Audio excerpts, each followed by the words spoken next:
Okay, the first thing you're going to do is take your cane and you're going to slice 10 slices for the majority of your plant. And then you're going to take your cane and you're going to cut 3 more slices and set those off to the side, because we're going to alter those a little bit before we use them towards the top of our plant. Right now, we're going to shape these leaves. We've cut them right off the slice, and they still have a nice 90-degree angle on them, looking rather sharp and crisp. Keep in mind, after I slice these, I let them rest. I let my cane rest, then I let my slices rest. You'll hear me say this over and over. There's no shortcut for letting it rest. Everything's easier to handle. Things are less mushy. Like now, we want to shape this leaf and round the end over. We're just going to go along the edge and gently, just finesse it. Push down on that hard edge. You might not get it the first pass, but don't push too hard. It'll start to warm with your fingers on your rested cane, and slowly you'll soften that edge up. Patience is everything.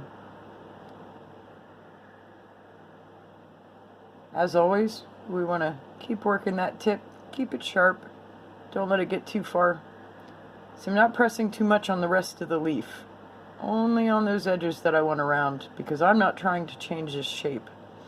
I like the way it is, and succulents have a rounded edge. It's one of the beauties of looking at a dish of succulents. Seeing those nice rounded edges and the sharp points. Those are all the things that make your mind say, oh yeah, illusion of plant.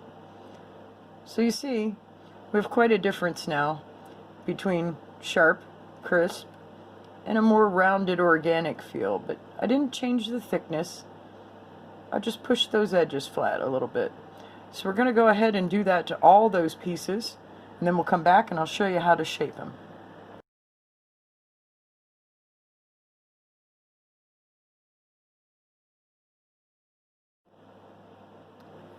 Here we have the 3 leaves that we set back. We didn't shape these when we shaped the other ones. I'm not sure yet. I may need 3 of these. I may need 5 of these. I'm going to probably need an odd amount of these. But the main point in here is to show you how to shape them. And what you're going to do is you're going to need some smaller leaves towards the top of the plant. If you've planned ahead for your project, you may have a smaller cane, and voila, smaller leaves. But in this instant, I have the 1 cane, and I'd like to make some smaller leaves. So we're going to be bold, and what we're going to do is go in here, and I'm going to take 1, 2, 3 of the lines of color off of this with an X-Acto blade. I'm going to start at the center line and trim up. I'm going to do the same. Center line, trim up, pull away. Now you have a smaller leaf. The reason we didn't shape these with our other ones is because now we have some shaping to do. We have some square ends on here. Once again, gentle touch, just tapping on this cane that you've let rest. So it's fairly firm because it's been resting. And you can tap. Tap, tap, tap. Gentle. Just tapping, not really pressing.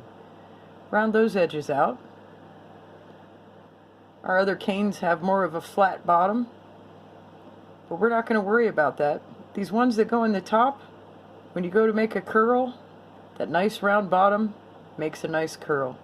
So now, you go ahead and do the same thing you've done to the other ones. You want to press those lines out. Don't change the shape. Don't thin the edge. Just gently round those edges off into a nice, fat, juicy, succulent shape. So you go ahead. Maybe you've done 3, maybe you've done 5, maybe you just like having extras. However many you've set aside to make smaller. I want you to go ahead and shape those now. The next step is to take our handy dandy bevel tool and all of the leaves that we've rounded the edges off. Remember? Tap, tap, tap. Tap, tap. Bend them all out. Flatten them nice and down. So what we're going to do, once we have all our leaves shaped, rounded edges, here's what I do. I set the leaf on my finger with the base towards the tip of my index finger. Now I'm left-handed. You're probably going to want to do this the other way. Remember when I told you about the ball on the bottom of this?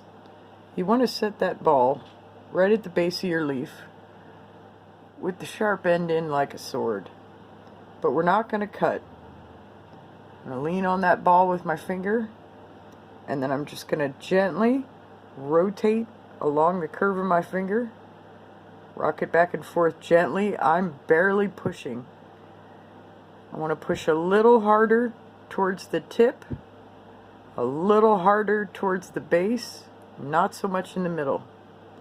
And then ever so gently peel the tool away, and what you have is a nice crease that you've made in that leaf. You want to crease all of them. We're not going to go further with the shaping yet because you'll want to do that as you build. But you do want to have them creased and ready to go.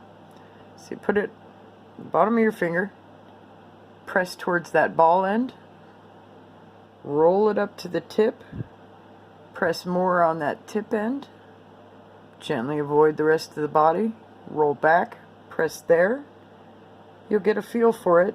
You may cut a couple in half. I've cut many, many in half. And there you've got that divot. You want it deep enough that it makes a divot, but not so deep that you cut it in half. And it does take time to get a feel with that. Same thing for the bigger leaf. I'm going to set it on the base of my finger. I'm going to take the ball end, the point side down. I'm going to set the ball at the base of my leaf, line up the tip, press at the base, roll along the finger, rock it a little, press at the top, rock it a little, press at the bottom. Ever so gently peel it off, and there's your indentation.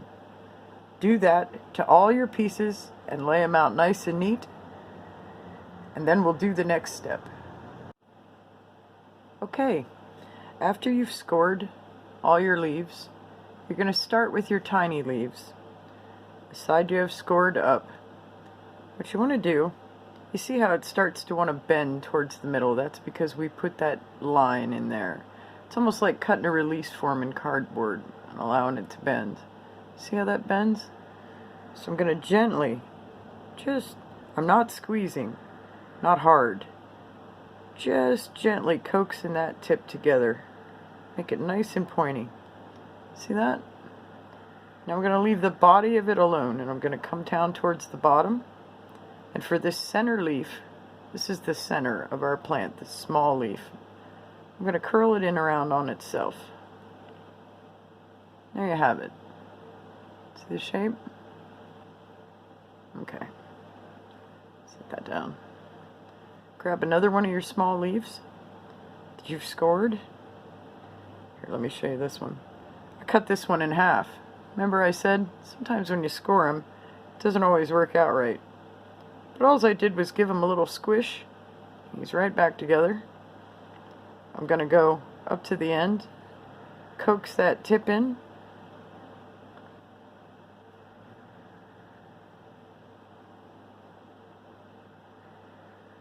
But I'm not going to push on the bottom because now I want to pick this one up I'm going to face it in towards the one I just made.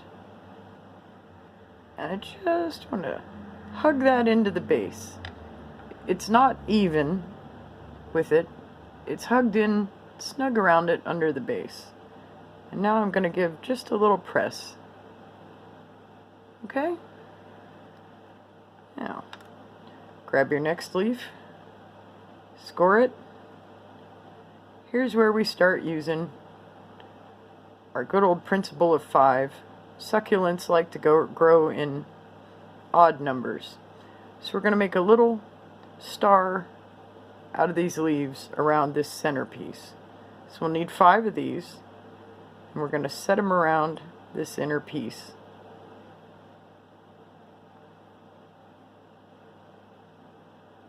So you're going to keep bending towards the top, coax it in, leave the main body alone, just ride that curl, put that point in, we're going to make a star shape all the way around our center. So now we have our star shape. You can see there's 2 in the middle, and then you have a 5-pointed star around the outside. 1, 2, 3, 4, 5. That's the top center of our flower. We're going to do the same thing with the large leaves. You've scored them. They bend towards the middle. You're going to coax that point in towards itself and give it a little pinch until you've made almost like a little tray shape. Pick up your center flower, and now what we want to do for placement is there's a gap in between each of these little star petals, and we're going to take the big leaves and fill those gaps. So go down here to the base, line it up,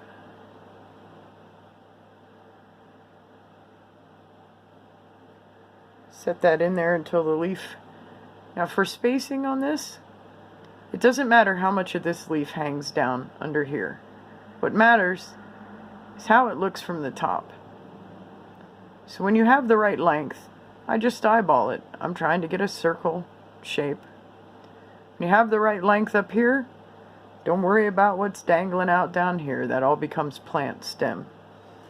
So you're going to continue around, placing your folded leaves into the star gap.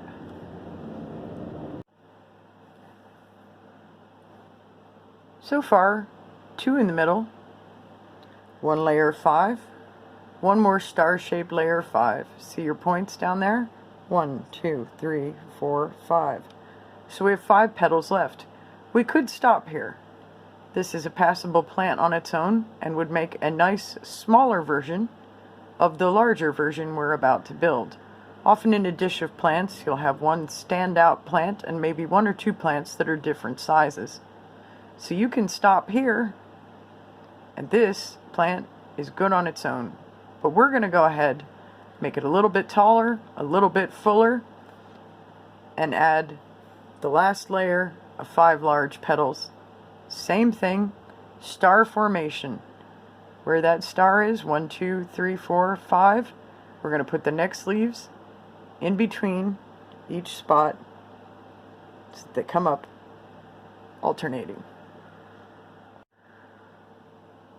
So we've gone ahead and put the last layer of 5 on. You can see the diameter of our plant has increased quite a bit. Here's the part where I encourage you to fidget with it. Coax the leaves down out of that pinched up shape, just gently. I'm not pressing very hard on anything. I lean on it, I coax it, I ask it to form a different shape. Don't tell it or it'll snap. It's kind of like me sometimes. So, there you have it. It's got a beautiful little plant. Now what I like to do is normally I'll cut the base flat. But as you can see, this is a pretty flat base. There's a little bit of bally bit under there. But it's a fairly flat base, and I like the height of the plant. So this time, to finish it off, I'm just going to take my scrap circle that I cut with my average little circle tool. Stick that on there. Now sometimes I use this tool. This is the other thing you can use your bevel tool for. I'll stick it down in the crease of that plant and just gently apply some pressure so that I can start to adhere that to the base in more areas than just around the edges. But once again, I cannot insist that don't jam it in there. You don't want to stab the clay. You just want to feel a little resistance, leaning on it a little. Very gently. You can go in with your fingers, squish it down, and there you have it. So you have a very unconventional pattern on this leaf. But as you see, if you stick to building the plant the way nature builds the plant, keep those points nice and tight, you'll end up with something beautiful. Could we have left those leaves flat and built the same thing? We could, but the texture and the edges wouldn't be as visually appealing. These are nice for showcase pieces to add texture, to add pops of color where there might be boring strings of green.